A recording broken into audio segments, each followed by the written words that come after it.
at conciliation for the API, the Annual Production Incentive, Comrade Secretary. I, as a layman, don't understand. Guysuco came to the table with 4%. No, they offered 3 days pay initially.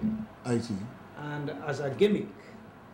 And then they increased their offer to 4 days. 4 days instead of 4%. Sorry, 4 days.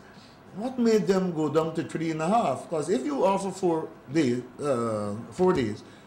you would have known that you could pay 4 days up front. You came to the table with that. They got annoyed. Explain that to me. Why now they said, look, 3.5? Well, obviously they are out to provoke the workers. And their own workers, their own employees? And this is pointing out clearly to the Guyanese public that indeed they have ulterior motives. Because here it is, the production was already declared. They had already said 4 days pay, which is grossly unreasonable. And then in trying to find a compromise position, and the union said, we are prepared to accept 8 days pay for the production. The same level as you would have paid in the previous year. And let's have this matter over. And then they turned and said, we are now going to reduce our offer. So one needs to look at this.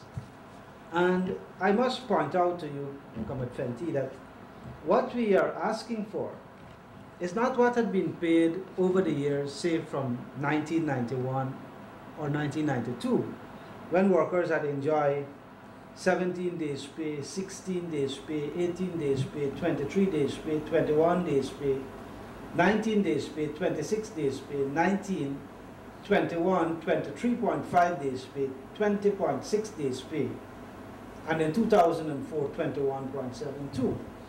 In 2005, they received 7.2 days pay. That was when it was a flood and disaster. In 2006, they received 10.47 days pay. In 2007, they received 12.03 days pay.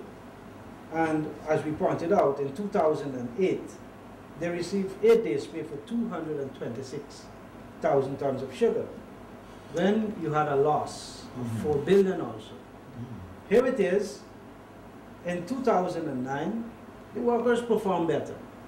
You had better production, all your canes were harvested, there was a profit, and more so, you had done advanced work, which will help you in 2010. Additional tillage, additional planting, and that is positive for the industry. But Guysuco, the employer, is not recognizing that and is cheating the workers once again. All right, I think you've been somewhat convincing to me, a layman, until we get a response from Guysuco, Comrade General Secretary. Comrade President, I have 2 questions for you.